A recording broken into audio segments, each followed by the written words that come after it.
إن شاء الله بحكمتكم وبلينكم وبرفقكم يدخل الناس في دين الله أفواجا، لا بالفظاظة ولا بالغلظة ولا بتهديد العالم. احفظوا هذا الاسم، رجل اسمه ممتاز سوداني، دكتور في أمريكا، أعلنت عنه حتى قناة تقرأ. سكن في أمريكا، يحمل هم الدعوة.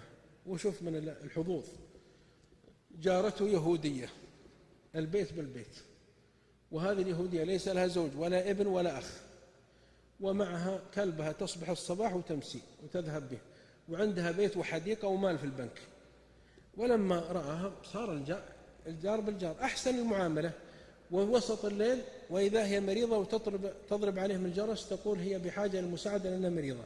فيأتي ممتاز هذا السوداني المسلم الصادق ويأخذ شغله الله المستعان، فأخذها إلى المستشفى. تقول ما عنده زوج وأنتم جيراني مسؤولين. قال خلاص الله يعين بنمرضك.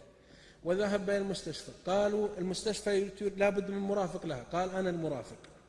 فبقي مرافق، وزوجته تأتي بالطعام وتصلح لهذه الجارة، واستمر على الحال، ومرضت والعلاج يأتي به ويوصله وتصل. دخل رمضان عليهم، قالت أنا هي يهودية لكني سوف أتضامن معكم، أنا ما باكل، بس تضامن جبر الخواطر، يعني تشجيع للمواهب الشابة، ما باكل معكم لكن تسمحون أفطر معكم أشوف كيف طريقتكم في الإفطار. قالوا أهلا وسهلا، افطري معنا. فأفطروا فيقدمون له شربة.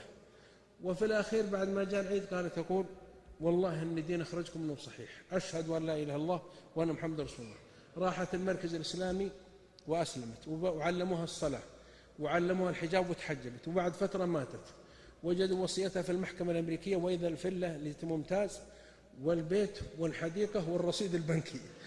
قال والله إني ما قصدت هذا، لكن هذا عاجل بشر المؤمن. فأثابهم الله بما قالوا، جنات تجري من تحت الأنهار. أسأل الله يثبتنا وإياكم الحق.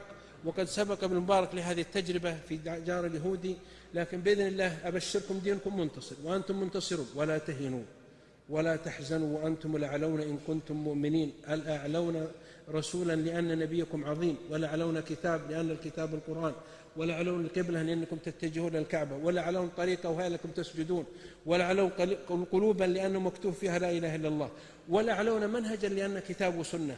وصلى الله على محمد وعلى آله وصحبه وسلم تسليما كثيرا.